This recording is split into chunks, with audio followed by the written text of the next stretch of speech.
So I think it's good time to introduce our second keynote speaker, John Reuter, who is a great colleague of mine, and I think most of us were already familiar with each other's work. And today he will present, I think, a new research project, or it's a continuation of in the grand scheme of things, it's new, yeah. The electoral saga, the Authoritarian Turnout Gap, how civic duty helps autocrats win elections. So without any further ado. So John, take your time. Yeah, thank you, Margarita. Thanks to all the workshop participants. I was telling Margarita how impressed I am at the fluid organization of this. I was going to stand over here. Oh, yeah. Is that okay? Absolutely. The fluid organization of this hybrid workshop, I've been very impressed. Thanks to the organizers, thanks to Aleksanteri Institute for inviting me. This is a paper about the duty to vote under autocracy. And this paper started with an observation that I was interested in, which is that regime supporters in Russia and other autocracies turn out to vote at much higher rates than do opponents of the regime. So this has always been true in Russian elections, that regime supporters turn out at higher rates, but it's becoming increasingly true over time, such that in the last few elections in Russia, the gap between the turnout rate of regime opponents and supporters is 17, 18, 19, 20 percentage points in some instances. This is true across a lot of autocracies, electoral autocracies, actually. Not everywhere. Interestingly, it's not true in some of the electoral autocracies that have compulsory voting, but in electoral autocracies that don't have compulsory voting, this is quite a common phenomenon. Now, I don't think I have to belabor the implications of this. This is important because if regime supporters are just more likely to show up at the polls, then the regime automatically has an electoral advantage during elections. So I wanted to understand the sources of this turnout gap. And this led me down a path that I think is a little bit different from the traditional ways that we go about studying voting under autocracy.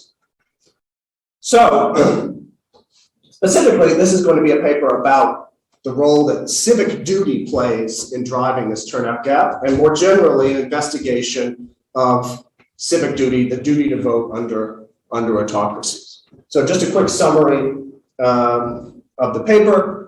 First of all, what I'm going to conjecture is that just like in democracies, civic duty is the primary driver of turnout in modern autocracies.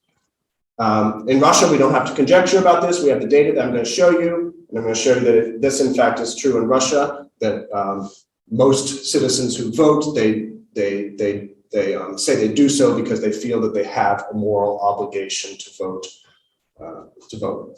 The second thing I want to do is present an argument about the sources of the duty to vote under autocracy. And what I want to argue is that the duty to vote is not about democratic participatory norms.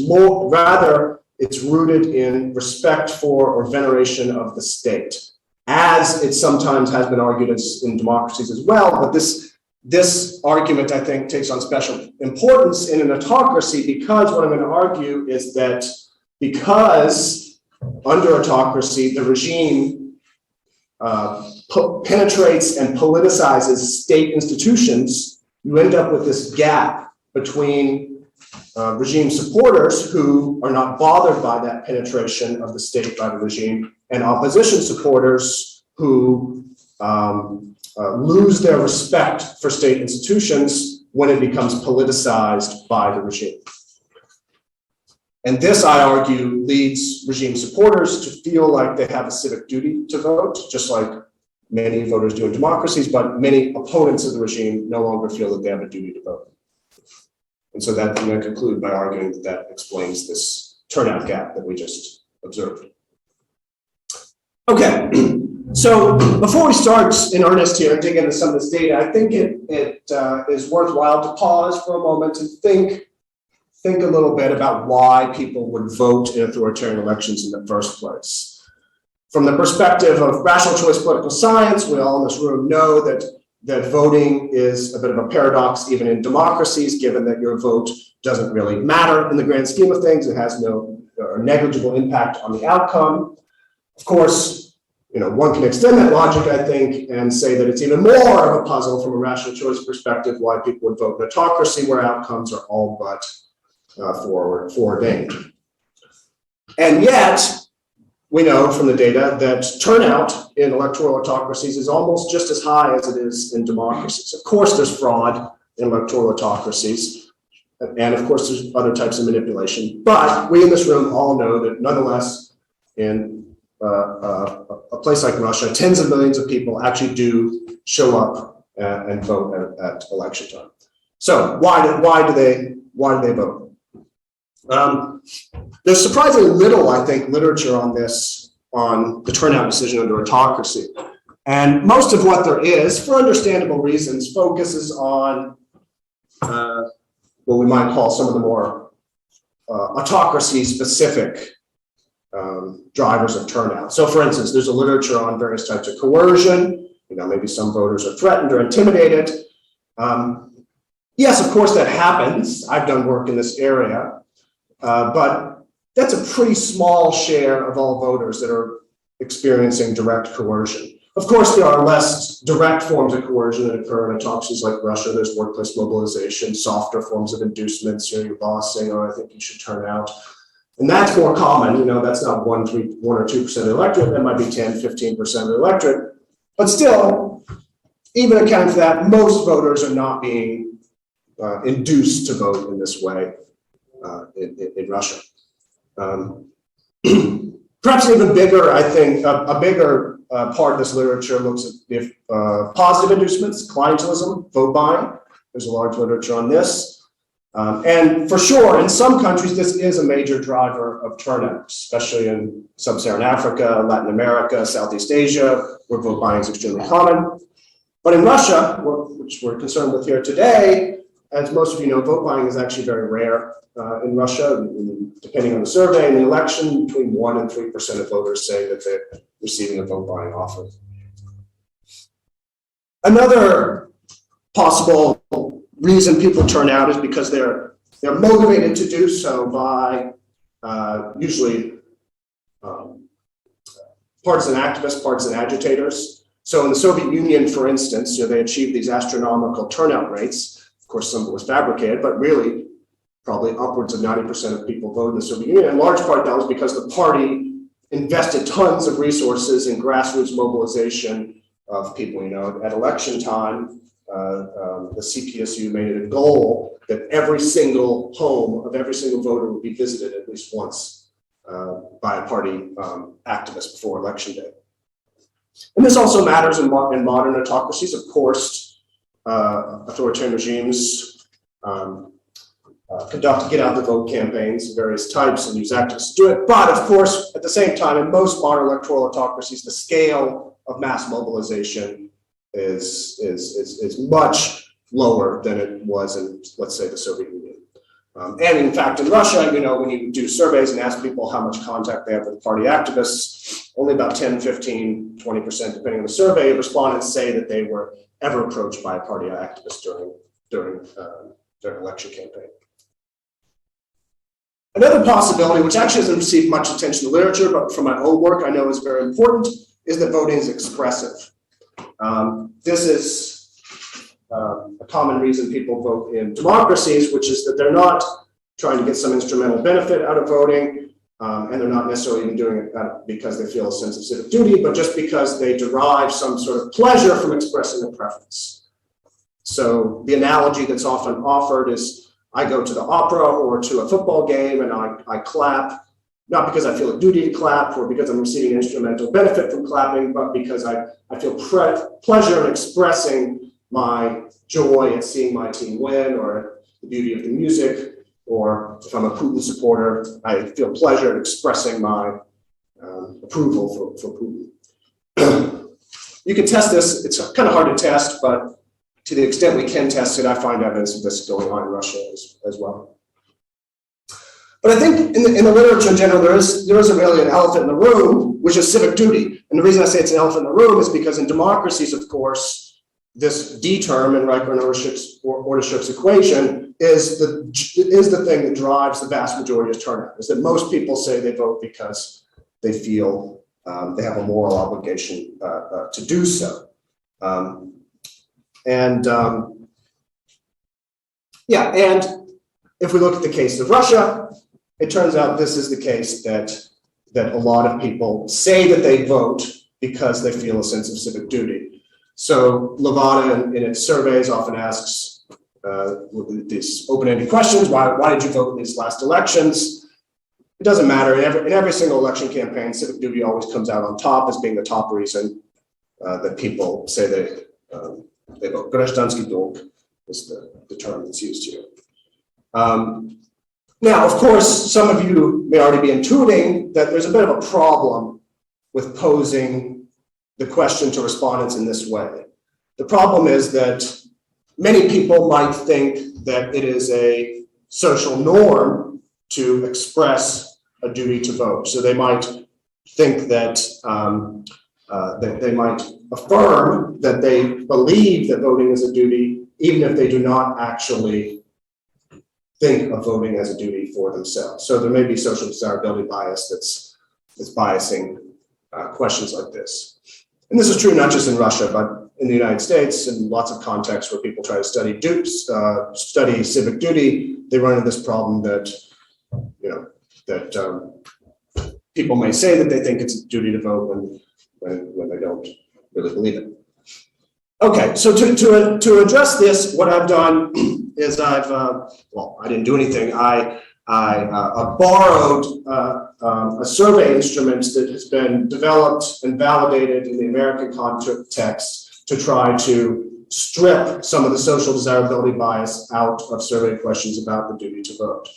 And the way that this survey instrument addresses the issue of social desirability bias is it contrasts duty with another value, with another norm that people, with another value that people hold, which in this case is personal freedom, the freedom to do what you want to do, to choose whichever candidate, or choose to vote or not to vote.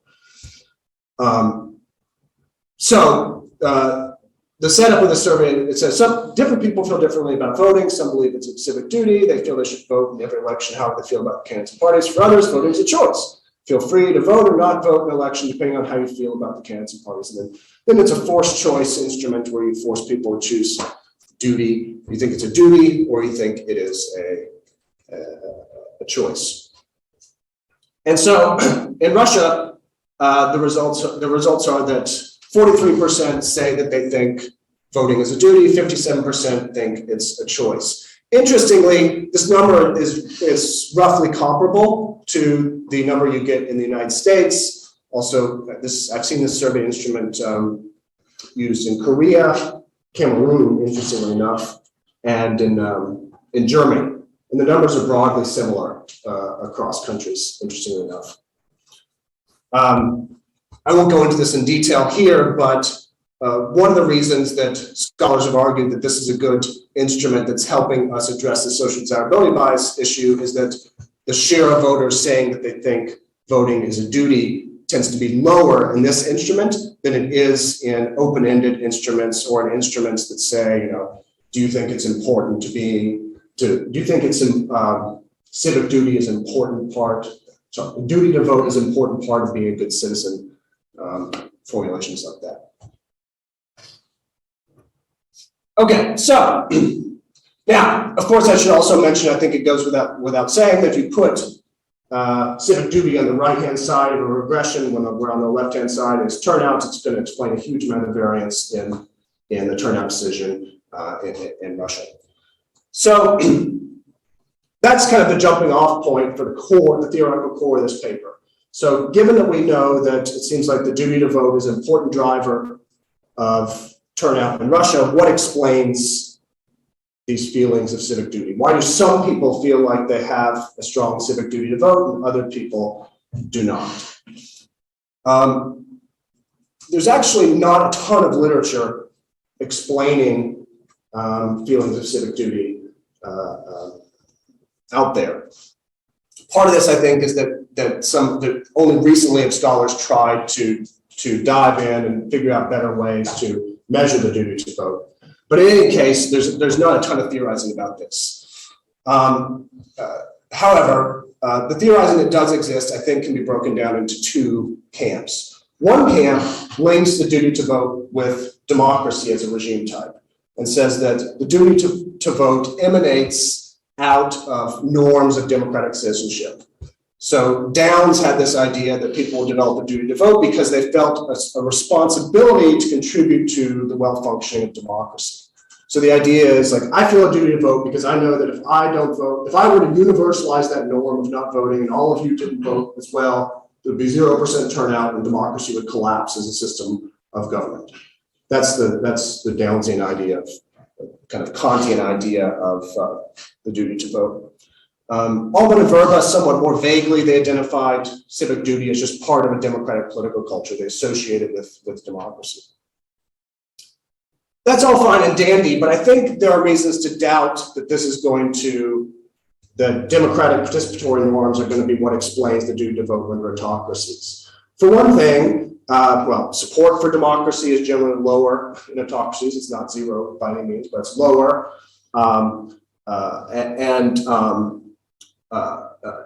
Typically, democratic participatory norms have a shorter history. In autocracies, people are less likely to have been socialized into democratic participatory norms. A different view about where the duty to vote from says it's not about democracy at all, really. It's really about your connection to the state and the extent to which you have a respect or veneration for state institutions. So this aligns with Reuter and Orderschuk's notion that what the duty to vote is about affirming your support for the political system. I think I've identified in this literature two kind of separate, actually, strands of argument about this. One is a strand that links duty to respect for authority. So the idea is the state is a bundle of institutions that deserve my respect. They have authority, legitimate authority, and therefore, when they're going to ask me to do something, whether it's sign up for the army or pay my taxes or vote in elections, then I'm going to do it because I respect the state. A second strand, articulated most probably by Aram Herb, University of Missouri, is that duty is really more about one's ethical obligation to the nation or the country. In particular, she focuses on the nation. And so her argument is that when the nation overlaps with the state, then you're going to have higher, or the duty to vote is going to be more widespread. When it doesn't, as in the case of Catalonia in Spain or Quebec in Canada, then you're going to have lower levels of duty in those communities.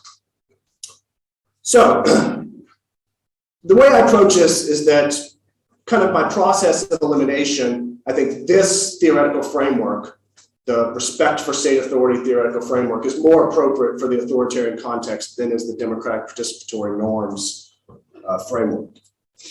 And I think then if we adopt this framework, this leads us to some what I think are profound implications about who should evince a duty to vote under autocracy. And my basic argument is that regime supporters are going to be more likely to venerate state institutions and they're going to be more likely to express a duty to vote. Why is that going to be the case? The argument boils down to, as I mentioned in the introduction, the notion that in autocracies, not all autocracies, maybe not in developmental states, we can talk about that, but in most autocracies, what happens is that the regime corrupts, penetrates, politicizes state institutions in order to utilize privileged access to those state institutions in order to perpetuate its rule. In doing so, the regime, the opposition begins to feel alienated from the state, loses its respect for the state, its feelings of state patriotism wane because people feel they feel like the state has been politicized. By contrast, regime supporters are not particularly bothered by this blurring of state and regime. If you support the regime, you think, great, yes, the state now reflects my political values as well, and therefore I have even more respect for the state. I have even more veneration for the state. And so you're going to be more likely to feel that you have a duty to participate in state-sponsored or in state functions. So what I think is important here is that when the regime is able to penetrate the state, what it's also able to do is appropriate the morality of the state. And when the state makes moral claims on citizen behavior, then the regime is able to make political use out of those moral claims. And so I think that is important for how we think about compliance in authoritarian regimes and how we think about political differentiation in compliance. Now, so this is my main mechanism. This direct mechanism is the main argument I'm making in the paper, that regime supporters are more likely to venerate state institutions, they're more likely to express a duty to vote. But it's also possible there are other mechanisms that run kind of indirectly, indirect linkages between support for the regime and the duty to vote. So one other mechanism, which is closely related, I think, but my reviewers at least tell me it's different, is that regime supporters are more likely to view the state as legitimate, and therefore they're more likely to feel moral obligations to legitimate the authority of the state. Another, which I do think is different, and it comes from a much older line of literature from David Easton, is the idea that regime supporters will be more likely to view state performance in a positive light. I mean, providing public goods or promoting economic growth, or providing for a robust national defense. And then over time, what this leads to is the accumulation of what Easton called diffuse support for the state over time. The state's doing a good job, and therefore I owe the state something. I have a moral obligation to the state. This one, if you want to get into the weeds, this one, in my view, gets a bit dicey because you end up splitting hairs between an instrumental view of voting and a duty or moral obligation-based view of voting. And finally, I think this mechanism could operate through emotional attachments to the country, so through patriotism. It could be that state regime supporters are more likely to feel patriotic, and that leads them to be to feel like they have a moral duty to the state. Okay, I know there's a lot of numbers. Don't actually focus on anything except for column one. Before we dig into the main results, I just want to actually talk to you for a bit about some of the control variables and generally what the types of things that predict the duty to vote in Russia. So my basic empirical strategy is not complex at all. On the left-hand side, this is all data, by the way, from the 2016 Russian election study. On the left-hand side is that instrument that I showed you, where you ask respondents to say whether they think voting is a duty or whether they view it as a choice. And then on the right-hand side, we have various independent variables. So there's not a lot of systematic predictors of the duty to vote. One consistent one is age. Older voters are more likely to say that they think voting is a duty. This could be as a result of the Soviet legacy, where duty or voting was perceived as a almost universal act. However, I'm not fully convinced by that explanation because actually, if we subset the sample to only look at respondents who had no experience living under the Soviet Union, weren't socialized with Soviet political values, then you still see a positive correlation between age and the duty to vote, so I'm not really sure. Some other things make a lot of sense. So like social capital, this kind of Putnam style explanation, people who are members of civil society organizations, they're more likely to say they feel voting is a duty. Other than that, not a lot of things are robust across specification. Education is usually positively correlated with the duty to vote, but not always, and especially not with control for regime support. Okay, there's an interesting almost gender gap here, such that women are more likely to view voting as a duty, but the effects are not very large. Okay, but our main focus is on not on these demographic variables, but on some more politically substantive variables. So first, looking over here, what we see is that attitudes towards democracy, either expressing support for the idea of democracy as a regime type or belief that Russia is a democracy, is not associated with believing that voting is a duty in Russia. By far the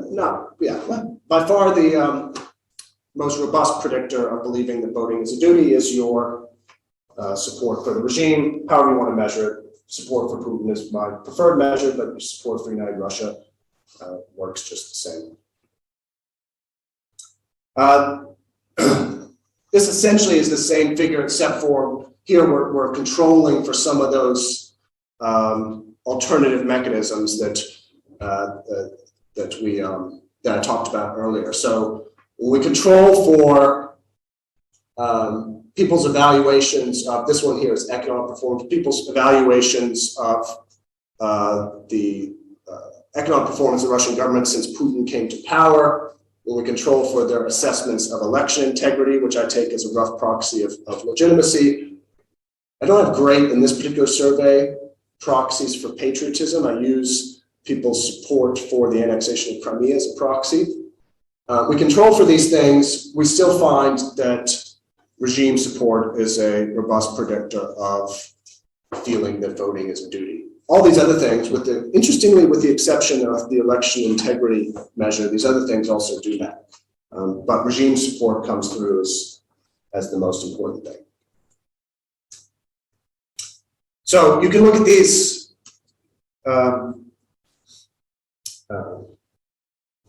mechanisms using a mediation analysis, which is what I do here, and see how much of the effect of regime support is accounted for by these other factors that I talked about. How much of it is accounted for by perceptions of election integrity, by my rough proxy for patriotism, by people's perceptions of the regime's economic performance. And you can see that, or I'll just tell you that those variables do in fact account for some of the relationship between regime support and the duty to vote. But 60% of that relationship between Putin support and the duty to vote is unaccounted for by these variables. So these variables, they suck out 40% of that effect, but 60% is still there. Some robustness. So this is a paper, this is an observational study. There's a lot of threats to inference. So the paper and the broader book do spend a lot of time thinking through, thinking through some of the counter arguments and thinking through, some of the threats to inference. Some of the things that I do in the paper, I'll just run through them quickly. One thing that we can observe is that the gap between regime supporters and regime opponents in their propensity to express a duty to vote has grown over time. So in the early 2000s, there isn't much of a gap between Putin supporters and opponents in the extent to which people thought it was due to vote. But now in 2016, the latest survey or election I have data for, you have this big gap. And this is important to my story, I think, because if the duty to vote was always just correlated with your support for the incumbents, then this wouldn't be a story about autocracy at all, right? If in the United States it just was the case that people who supported Trump during the Trump years were more likely to say that voting is a duty, and now when Biden is in office, now it's Biden supporters who say they think voting is a duty, then I don't know, something else going on here than the story that I'm putting forward. But what the data from Russia shows is that this gap between regime supporters and regime opponents is growing as the regime becomes more autocratic. I also use some alternative measures of measuring duty, and you get the same results, alternative measures of regime support. And I skip over placebo tests and post-hoc rationalization. Maybe I'll kind of skip over these two. I'll just note quickly that, well, this might come up in Q&A, so I'm just going to skip over it. Okay, so coming to the implications of my analysis is that I think that this helps us understand why there's this big gap in turnout between regime supporters and regime opponents in authoritarian regimes. This argument is different than the arguments that have been tentatively proposed in literature, which usually focus on electoral fraud. Those arguments usually say, oh, look, there's fraud in elections, so opponents of the regime don't turn out because they think the fix is in. That argument has problems both theoretically and empirically. Theoretically, it doesn't make a ton of sense to me why that logic would only apply to regime opponents. Because if you think the fix is in, elections have no meaning because they're all fraudulent, why would I, as a regime supporter, turn out if I know that my vote doesn't matter? And in fact, what we see in the data in Russia is exactly this, that perceptions of electoral integrity, they depress turnout among both regime supporters and regime opponents. So I don't think this gap is really due to perceptions of electoral integrity. My view of the data suggests to me that it's more about the duty to vote. Yeah, and actually everything I just said, we can show this empirically, again, with mediation analysis, where we look at how much of the effect of regime support on turnout is accounted for by the duty to vote. And what we find in that mediation analysis is that including the duty to vote as a variable on the right-hand side of such an equation almost completely it reduces the regime support variable to statistical insignificance, or almost statistical insignificance. Now, to conclude, I think this what we need to think about, if my argument is correct, maybe it's not, you tell me, but what we need to think about is, well, how is it that oppositions can overcome this problem? How is it that they can convince their voters to think of voting as a duty? I don't know. I don't know how they can do it kind of operationally. I have some conjectures about the settings in which it might be easier for oppositions to convince their supporters that voting is a duty. It might be easier in settings where there is a long history of duty-based voting norms, like in settings where there was a long history of democracy prior to autocratic transition. Maybe it's going to be easier, frankly, actually, for opposition parties that have nationalist or kind of nationalist patriotic platforms, ones that are able that actually make the case that the state is to be venerated, even though the regime's not in charge. Or maybe also, certain types of autocracies where you do not have this as extensive of corruption of state institutions by the regime, maybe you wouldn't get this gap, this same large gap between regime supporters and opposition supporters in civic duty. But those are just conjectures, and I'd be interested to hear your thoughts, and more generally interested to hear your thoughts on this project. Thank you.